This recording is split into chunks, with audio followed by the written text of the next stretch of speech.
하나님 말씀은 마태복음 7장 15절부터 21절까지 봉독해 드립니다. 거짓 선지자들을 삼가라. 양의 옷을 입고 너희에게 나오나 속에는 노략질하는 일이라. 그의 열매로 그들을 알지니 가시나무에서 포도를 또는 엉겅퀴에서 무화과를 따겠느냐. 이와 같이 좋은 나무마다 아름다운 열매를 맺고 못된 나무가 나쁜 열매를 맺나니 좋은 나무가 나쁜 열매를 맺을 수 없고 못된 나무가 아름다운 열매를 맺을 수 없느니라. 아름다운 열매를 맺지 아니하는 나무마다 찍혀 불에 던지우니라. 이러므로 그의 열매로 그들을 알리라. 나더러 주여 주여 하는 자마다 천국에 다 들어갈 것이 아니요 다만 하늘에 계신 내 아버지 뜻대로 행하는 자라야 들어가리라. 아멘.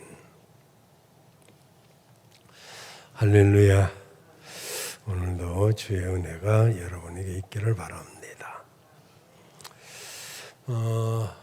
그냥 우스갯 이야기가 하나 있는데, 한 노인이 갑자기 죽어서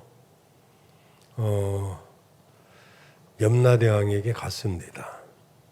노인이 염라대왕한테 항의를 합니다. 딱 꾸며낸 이야기예요. 아니, 이렇게 갑자기 부르면 나 어떡하란 말이요. 나 아직 정리할 것도 많고 또 죽음에 대해서 준비를 좀 하다가 와야 될 거 아니요. 예고라도 해줘야지. 응? 날씨도 예고가 있고, 응? 그런데 왜 죽음은 예고하지 않느냐. 그렇게 따져 물었습니다. 그랬더니 염라대왕이 이 사람 참 웃기는 사람이네. 내가 여러 가지로 여러 차례로 예고를 했는데, 예를 들면 제일 먼저 눈 밑에 주름이 지고 얼굴에 주름이 늘어가는 것이 1차 예고고, 머리 색깔이 희어지게 된 것이 2차 예고고, 네가 세월 속이는 약으로 머리를 염색해서 그렇지 다 미리 예고했다. 그리고 이제 목주름, 잔주름 이런 것들이 다 예고다. 응?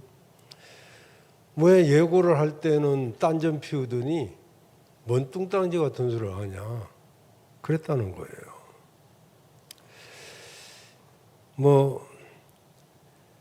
나이가 들어서 잘 안 보이는 것은 큰 것만 보라는 것이고, 귀가 잘 안 들리는 것은 필요 없는 말, 작은 소리는 듣지 말라는 것이고, 이가 시린 것은 연한 음식만 먹어서 소화불량이 없게 하기 위해서고, 허리가 굽은 것은 지고 있는 짐들을 이제 내려놓으라는 것이고, 걸음걸이가 부자연스러운 것은 매사에 조심하고 멀리 가지 말라는 것이고, 머리카락이 흰 것은 멀리 있어도 나이 먹은 사람이라는 것을 알아보게 위한 하나님의 배려이고, 정신이 깜빡이는 것은 살아온 세월을 다 기억하지 말고 좋은 것만 기억하라는 것이고, 그렇습니다.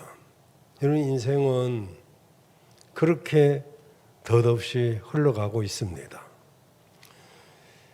이런 세월을 허무하게 생각하고 나이 드는 것을 허망하게 생각하지 말고, 인생은 그렇게 흘러가는 것이니 가장 중요한 것은 우리가 어디에 속해 있는가입니다. 정말 예수 안에 있는가, 예수 밖에 있는가, 내가 믿음 안에 있는가, 믿음 밖에 있는가, 이게 더 중요합니다. 그것만 잘 돼 있으면 다른 준비는 그리 안 해도 되지만 이게 준비가 안 됐으면 다른 거 암만 준비해도 소용이 없습니다. 우리 주님은 요한복음 15장 5절에 나는 포도나무여 너희는 가지니 저가 내 안에 내가 저 안에 있으면 이 사람은 과실을 많이 맺나니 나를 떠나서는 너희가 아무것도 할 수 없음이라 했습니다. 이제 지난주에 저는 지금은 가을이고 열매 맺을 때라고 말씀을 드렸습니다. 예수님이 오늘 본문 말씀도 그 유명한 산상수훈 내용입니다. 중심 내용은 열매 맺는 신앙을 가져라 그 말입니다. 당시에 유대의 많은 종교인들은 무성한 나무처럼 가르칠 때는 그럴듯하게 말하지만은 책임 있는 행동은 하지 않고 좋은 열매를 맺지를 않았습니다. 좋은 나무가 좋은 열매를 맺고 못된 나무가 나쁜 열매를 맺습니다. 오늘 우리 주님은 좋은 나무와 좋은 열매를 좋은 신앙에다가 비유를 하고 있습니다. 저는 좋은 나무와 좋은 열매, 좋은 나무가 좋은 열매를 맺는다. 여러분 잘 아시는 이런 제목으로 말씀을 드리려고 합니다. 그러니까 오늘 이 본문 내용은 이게 그 앞에 보면 이제 13절에 14절에 보면 좁은 문으로 들어가라. 좁은 문으로 들어가는 것이 진짜다. 또 두 번째로 그 사람이 영적인 열매를 맺으면 진짜다. 그리고 21절에 주님의 뜻대로 행하면 진짜다. 이 세 가지입니다. 그러니까 좁은 문으로 들어가고 그리고 영적인 열매를 맺고 주님 뜻대로 행하면 이게 좋은 나무예요. 좋은 나무가 좋은 열매를 맺듯이 좋은 신앙의 인격이 좋은 신앙의 행실로 나타난다는 것입니다. 그러니까 좋은 나무의 좋은 열매란 뭐 지극히 상식적인 이야기잖아요. 그런데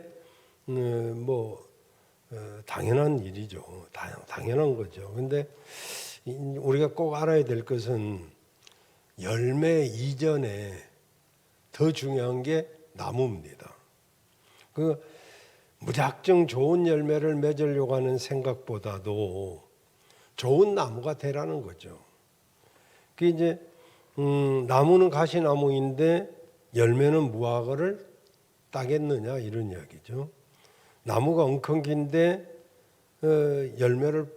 포도를 딸 수 있겠느냐 뭐 이런 이야기죠. 그러니까 열매는 그 사람의 됨됨이, 그 신앙의 됨됨이를 말합니다. 그래서 우리 신앙이 정말 굉장히 중요하죠. 신앙이 그 사람의 미래를 결정하기도 하니까요. 그래서 중요한 것은 사람들은 자꾸 꽃과 같은 인생, 열매와 같은 인생을 원하지만은 실제로 꽃이나 열매는 뿌리가 좋아야 되잖아요. 뿌리가 좋아야 이 꽃도 피고 열매도 맺는 것이지 뿌리가 나쁘면 열매를 맺으려고 하다가도 제대로 못 맺거든요. 그래서 이게 이제 좋은 열매가 중요한 게 아니라 좋은 나무가 중요하고 좋은 나무 이전에는 좋은 씨앗이 중요합니다. 그래서 좋은 씨앗이 좋은 나무가 되고 좋은 나무가 좋은 열매를 맺는 거예요. 그래서 내가 좋은 열매를 맺어야지 이런다고 맺는 게 아니고 좋은 나무가 되면 좋은 열매를 맺는 겁니다. 여러분은 좋은 나무가 되시길 바라요. 그래서 좋은 나무가 되면 좋은 열매를 맺는 거예요. 그래서 먼저 이제 우리가 좋은 나무가 되기 위해서는 먼저 해야 될 것이 진리를 붙잡아야 돼요. 거짓 진리는 버리고 15절에 보면 거짓 선지자를 삼가라. 양의 옷을 입고 너에게 나오나 속에는 노력하는 일이라. 거짓 선지자들은 겉과 속이 다른 이중성을 가지고 있습니다. 예수님은 그걸 외식이라는 말로 표현합니다. 거짓된 내가 있는 한 진실되지 못하죠. 그래서 그걸 거짓된 나를 외식이라고 그러는데, 꽃게가 이렇게 성장하기 위해서는 10번의 허물을 벗어야 한다고 합니다. 저는 잘 모릅니다, 이거는. 그러나 책에 보면 꽃게가 성장하기 위해서는 10번의 허물을 벗는다고 그래요. 그래서 어느 정도 크면 더 크기 위해서 허물을 벗습니다. 우리도 마찬가지죠. 처음서부터 좋은 나무가 될 수는 없을 수도 있죠. 이제 어려서 조금 성장하고 그래야 이제 열매를 맺을 때가 돼야 맺는 것이니까. 그래서 자꾸 나를 얽어매고 있는 외식을 하나하나 벗어내면 마침내 좋은 나무가 되죠. 이건 이제 이 거짓 선지자들이 가장 큰 특징이 뭐냐면은 하나님 말씀과 하나님의 뜻을 바로 전하지 않고 이제 왜곡해서 전하는 것이죠. 사람들이 넘어지도록 그 말씀을 받지 않았음에도 불구하고 말씀을 그럴듯하게 전하는. 그래서 레위기 23장 16절에 보면 만군의 여호와께서 이같이 말씀하시되 너희에게 예언하는 선지자들의 말을 듣지 말라. 그들은 헛된 것을 가르치시나니 그들의 말한 묵시는 자기 마음으로 말한 것이요 여호와의 입에서 나온 것이 아니다 그랬어요. 그러니까 거짓 선지자들은 어떤 면에서는 예의도 바르고 또 인정도 많고 또 설교도 잘합니다. 근데 거기에 없는 것이 있어요. 그게 뭐냐면 진리가 없고 복음이 없고 예수가 없고 자기만 있는 거죠. 복음이 없는 설교는 생명이 없습니다. 아무리 미사력으로 말을 잘하고 힘있게 하고 능력이 있다 해도 거기에 생명이 없으면 그러니까 이단들 보세요. 이단들은 구원도 부활도 재림도 말하지 않습니다. 기독교의 핵심 진리는 없습니다. 그들은 예수님의 부활도 중요하게 보지 않습니다. 그들은 천국과 지옥도 말하지 않습니다. 주님이 다시 온다는 재림에 대해서는 전혀 관심이 없습니다. 그래서 이런 것들을 우리가 잘 봐야 돼요. 그리고 정말 하나님 중심인지 말씀 중심인지 교회 중심인지 목자 중심인지 이런 걸 보면 이제 구분이 되는데 그걸 안 보면 우리가 분간을 못하죠. 그래서 명철이 필요하죠. 명철은 분별력이니까. 근데 조금만 주의해 보면 알 수 있어요. 거짓 선지자들의 특징이 여기 보면은 겉과 속이 다르다는 거예요. 겉에는 양의 옷을 입고 있지만 속은 일이라는 것이죠. 그래서 이제 일이라고 하는 동물은 처음에는 양을 살살 이렇게 데리고 가서는 결정적인 순간에 확 잡아 먹어버리죠. 그러니까 거짓 선지자의 특징은 이단인데 영혼 사냥꾼입니다. 그 양은 순수하고 착하죠. 그렇기 때문에 또 잘 썩는 그런 경우도 많이 있습니다. 그래서 이제 말하자면 제일 얌전한 척, 의로운 척하면서 자기 말하자면 욕심을 채우는. 그 문제는 이리가 양의 옷을 입고 나타나기 때문에 성도들이 그 속을 잘 알 수가 없다는 데 있는 거죠. 그리고 이제 물질에 관심이 굉장히 많습니다. 속에는 노력하는 일이다. 그게 이단들의 특징이죠. 통일교가 그렇고 구원파가 그렇고 또 신천지가 그렇고 대순진리회가 그렇고 뭐 영생교도 그렇고 뭐 이렇게. 그래서 이제 거짓 선지자는 뭐 구약 때도 있었고 신약 때도 있었고 지금도 있고, 그렇기 때문에 거짓 선지자들은 겉과 속이 다르다는 거. 그래서 열매를 쭉 봐야 됩니다. 그 사람의 삶으로만이 우리가 알 수 있지 말로는 모릅니다. 말은 뭐 얼마든지 잘할 수도 있고 힘있게 할 수도 있고. 그래서 그 사람의 열매가 어떤가, 그건 좀 시간이 필요하죠. 열매를 맺으려면 뭐 몇 달 만에 되는 것 아닐 수도 있잖아요. 몇 달 만에 하는 건 뭐 상추나 뭐 이런 것이겠죠. 좀 열매는 뭐 2년 3년 지나서 열리고 4, 5년 걸려야 열리고, 그래 열리면 이제 1년마다 열릴 수도 있습니다만은. 그래서 언제든지 겉과 속이 다르고 물질에 욕심이 많고, 그리고 목적이 달라요. 목적이 어떻게 하든지 말하자면 넘어뜨리는 거죠. 그리고 그 나쁜 열매가 열립니다. 이제 16절에 보면 그의 열매로 그들을 알지니 가시나무에서 포도를 또는 엉겅퀴에서 무화과를 맺겠느냐. 이제 그 거짓 선지자들을 분별하는 방법은 열매를 봐야 된다는 거잖아요. 열매. 말 가지고는 구별이 안 됩니다. 물론 시간이 지나면 드러납니다만은 제일 중요한 것은 열매인데, 열매로 그 나무를 알 수 있다. 그 나무와 열매가 일치해야 된다. 여러분 가시나무에서 포도를 딸 수 없잖아요.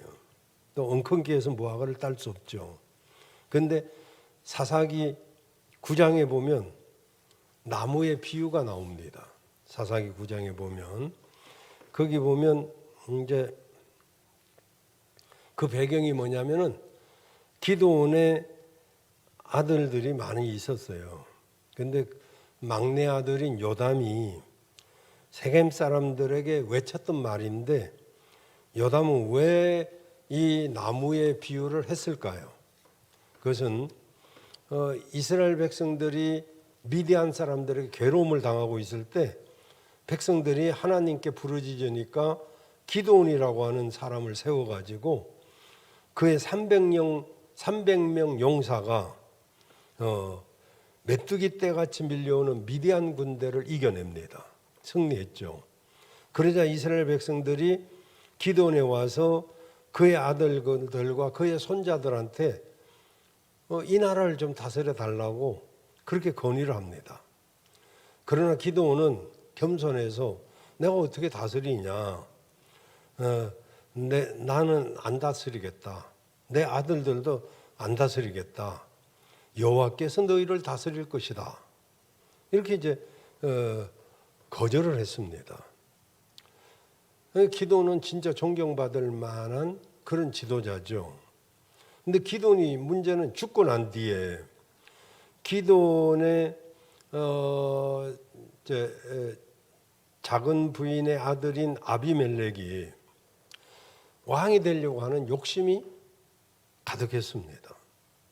그래서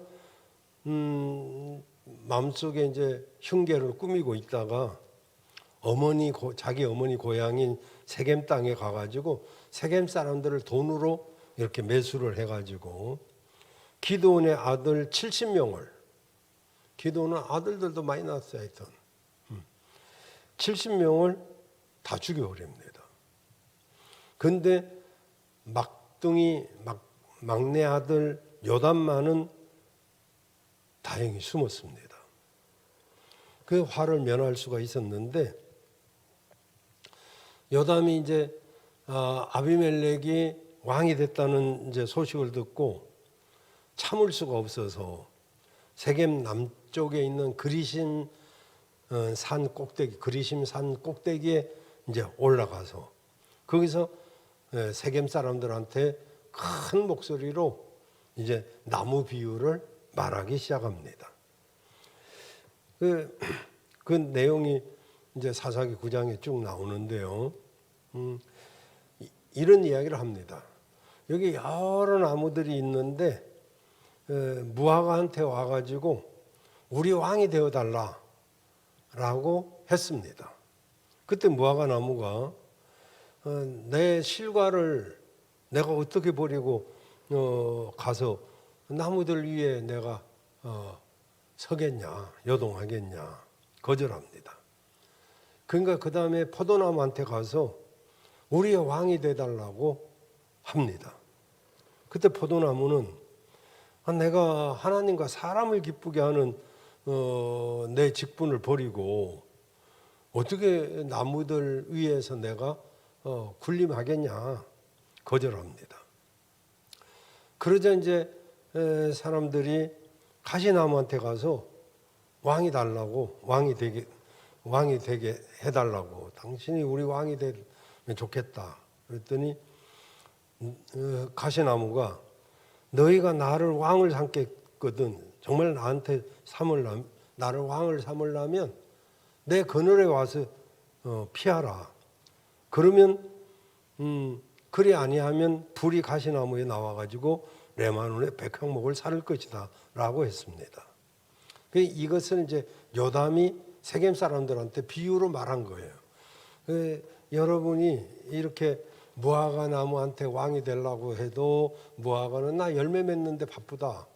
포도나무도 내가 할 일이 있는데 어떻게 왕이 되겠냐. 그런데 가시나무한테 가서 왕이 되게 하더라니까 전부 그러면 나한테 와서 굴복해라. 그랬다는 거죠. 그래서 이제 그 비유를 했는데 아닌 게 아니라 나중에 아비멜렉을 왕으로 삼았던 세겜 사람들은 나중에 아비멜렉 손에 다 죽고 아비멜렉 역시 마지막에 비참하게 죽습니다. 죽임을 당하는 거죠. 무엇을 말합니까? 가짜는 가시나무인데 그 가시나무가 사람을 죽이고 자기도 죽고 많은. 오늘 본문에 이제 포도나무와 무화과 나무는 이제 이스라엘 상징하잖아요. 진리의 열매를 말합니다. 그러니까 이 거짓 지도자는 진리를 가르치지 않고 오히려 인본주의 또는 물질주의 이런 것에 치중하니까 제대로 열매가 맺어지지 않죠. 그래서 우리가 꼭 깨달아야 될 것은 좋은 나무가 좋은 열매를 맺고 나쁜 나무는 나쁜 열매를 맺을 수밖에 없어요. 그래서 열매가 중요한 게 아니라 나무가 더 중요하다. 그래서 하나님은 열매를 보고 그 나무를 안다고 그랬잖아요. 쉽게 이야기하면 하나님은 성도의 그 신앙의 행위를 보고 그 신앙의 척도를 아는 거죠. 그렇다면 성도는 어떤 열매를 맺어야 될까요? 이것은 이제 지난주에 잘 말씀을 드렸습니다. 성령의 열매를 맺어야 되고요. 그리고 찬양의 열매를 맺어야 돼요. 우리 김홍길 권사님 말씀 기도처럼 우리가 성령의 열매를 맺고 찬양의 열매를 맺으면 우리가 이제 아침에 일어나서 수없는 일들을 만납니다. 그때 이제 우리가 어떤 걸 선택하느냐가 굉장히 중요합니다. 여러분, 여러분이 정말로 행복하기를 원한다면 어떤 일이든지 감사를 선택하십시오. 그러면 행복할 수 있습니다. 뭐든지 감사하면 그것이 행복으로 되는데 원망이나 불평을 선택하면 그건 행복할 수가 없죠. 그래서 여러분 이왕이면 이렇게 성령의 열매, 또 찬양의 열매, 그리고 세 번째는 믿음의 열매.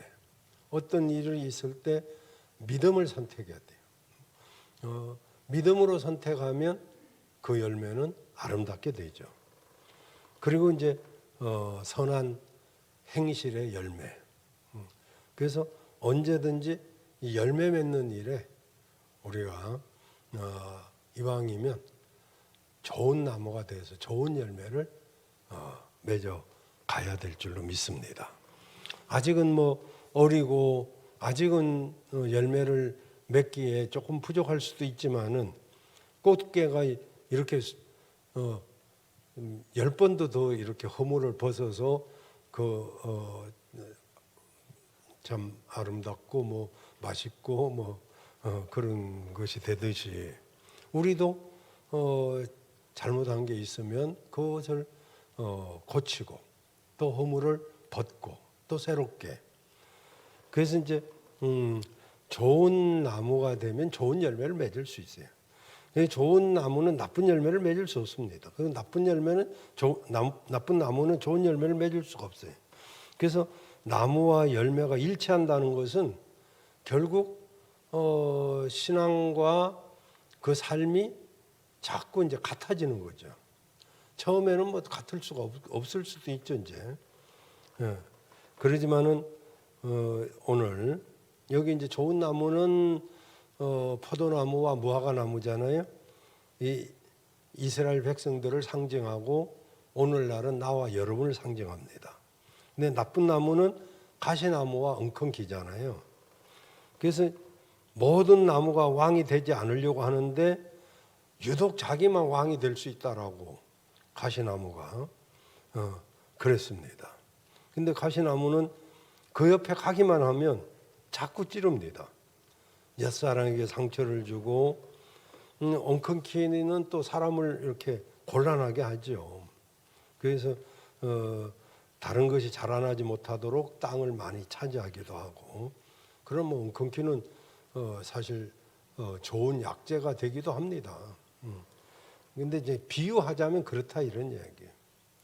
그래서 우리는 여기서 생각해 볼 것이 가시나무와 엉겅퀴 나무가 이렇게 무화과 나무나 포도나무가 될 수는 없다.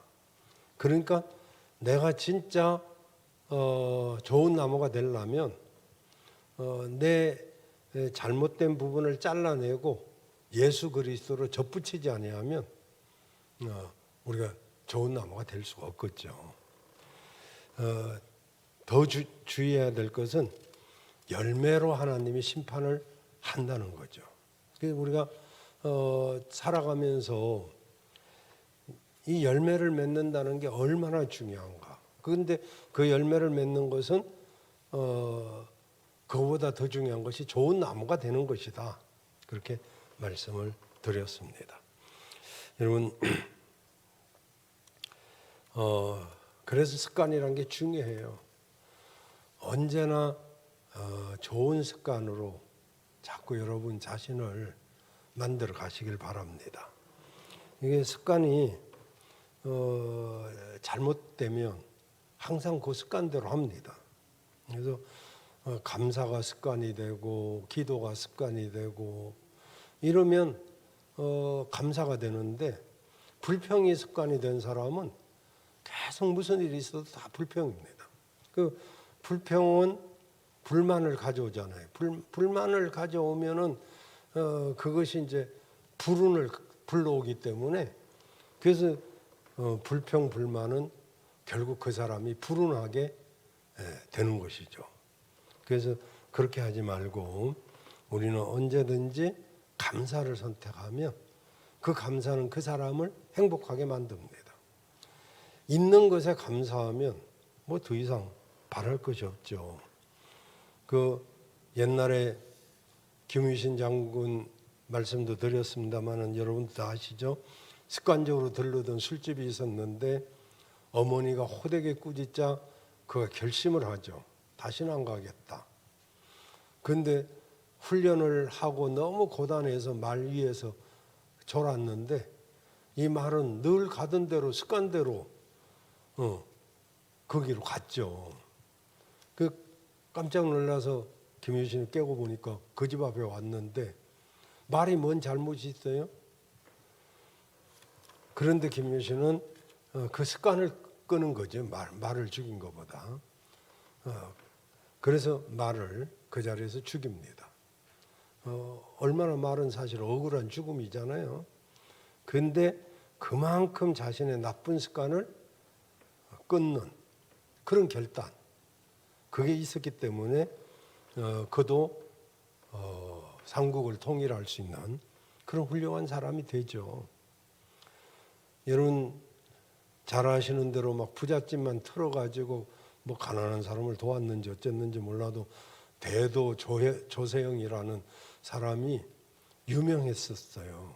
그 사람이 감옥에서 있다가 그런 뭐 예수를 영접했다고 하기도 하고 뭐 예수님을 잘 믿는다고 해갖고 나와서 막 교회마다 간증도 하고 댕겼어요. 근데 어릴 때부터 훔치던 게 습관이 돼가지고 그 습관을 끊지 못하고 한국에서는 막 간증하고 돌아댕겼는데 이목이 있어서 사람들 눈이 있으니까 그래도 습관을 조금 이렇게 잘 누르고 있었는데 그만 일본에 가가지고 이제 대도라는 사람이 대도라면 큰 걸 훔치든지 막 큰 일을 하는 사람이잖아요. 근데 좀도둑이 돼가지고 나라 망신시키고 교회 망신시키고 이게 다 이게 버릇이 잘못돼가지고 손버릇이 이게 도적질하는 것만 습관되는 게 아니잖아요. 뭐 게으름도 습관이고 거짓말하는 것도 습관이고 우리가 이 코로나로 인해서 예배 자리에 안 오는 것도 이게 습관이 될까봐 뭐 한 번, 두 번 이제 형편 때문에 못 나오는 거에 이해가 되지만 이제 습관될까봐 이게 제일 사실 겁나는 거죠. 어쨌든 남 흉보는 것도 습관이고 게으른 것도 습관이고 불평하는 것도 습관이고 여러 가지 나쁜 습관들이 있단 말이에요.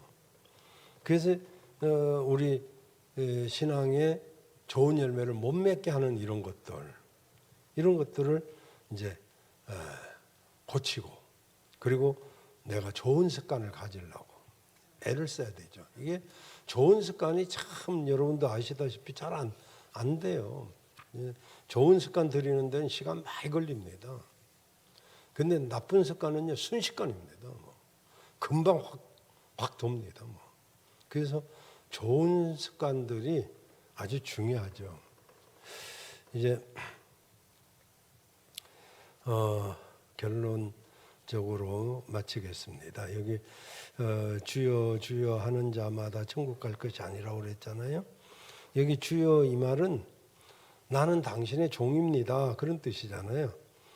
그분이 주인이니까 주님이 나의 생명의 주인이고 나는 당신의 종입니다. 이런 고백이거든요. 그 종은 주인이 내린 어떤 명령도 이유가 없고 불평과 불만이 없어야 되거든요. 자기 주장이 강하면 어떻게 종이 되겠어요.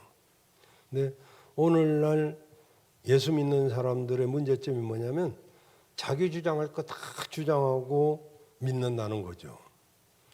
그의 나라와 그의 의가 우선인데도 불구하고 내가 먼저입니다. 내 생각과 내 판단이 더 중요합니다.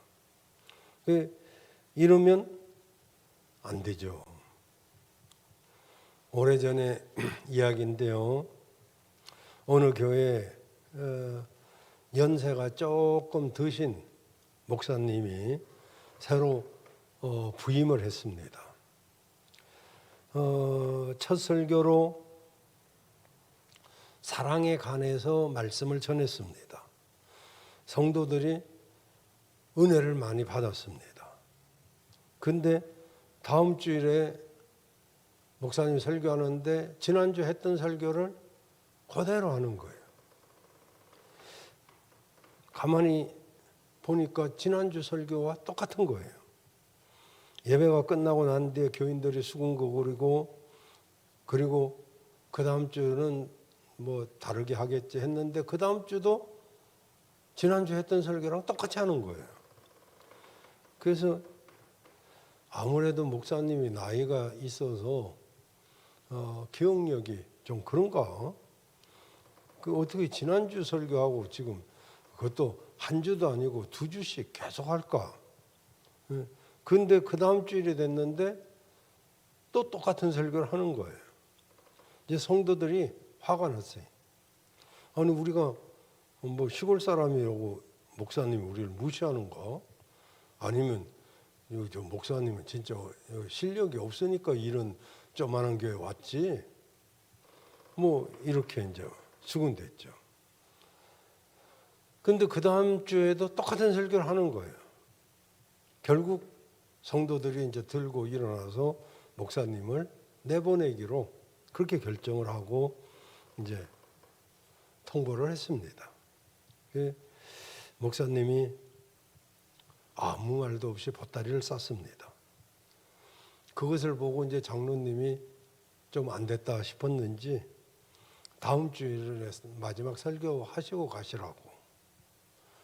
근데 역시 그날도 똑같은 설교를 하는 거예요. 근데 그날따라 이제 간다 싶어서 그랬는지 성령이 강하게 역사해가지고 거기 있는 모든 사람들이 그 설교에 은혜를 받았어요. 얼마나 내가 우리들이 사랑이 없으면 목사님께서 마지막 고별 설교를 하면서도 사랑하라고 하는가. 그래서 자신들을 돌아보면서 회개하고 울면서 목사님 좀 더 계시라고. 그러니까 목사님이 못 이기는 척하면서 이제 거기에 남기로 하면서 이제 그 다음 주일이 되었어요. 성도들은 당연히 똑같은 설교를 하리라고 생각을 했는데 뜻밖에도 다른 설교를 하는 거예요. 여러분, 우리가 지난주 다섯 번째 사랑하면서 살기로 그렇게 하나님 말씀을 받았습니다.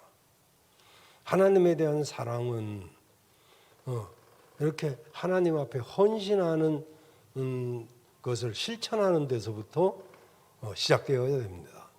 여러분 가운데 아직도 헌신하지 않거나 또 봉헌 생활을 안 하거나 하면 이제부터 모두가 헌신하고 11조 생활을 하십시오.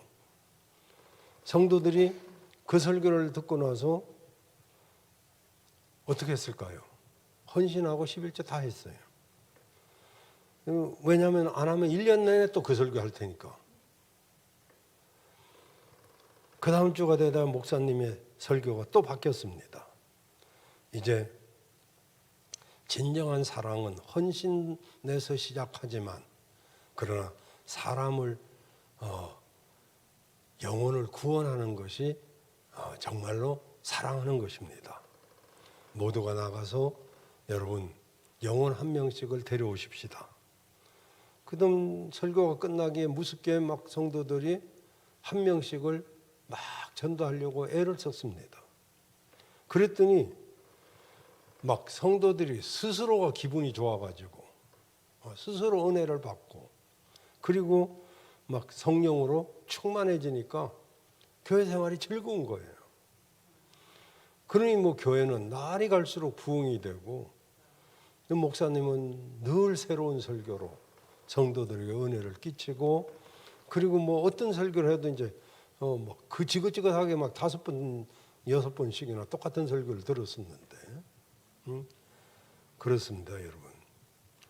천국은 말로만 주여 주여 하는 게 아니고 그 말씀을 나의 말씀으로 받아들이고 그 말씀을 실천할 때 열매가 맺어지는 것이죠. 그렇습니다. 이제 우리 모두도 좋은 나무가 되면 좋은 열매를 맺게 됩니다. 그래서 언제나 어떤 일이 있어도 감사로 그리고 사랑으로 그렇게 여러분이 살아가면 여러분의 생애도 복된 생애가 될 줄로 믿습니다.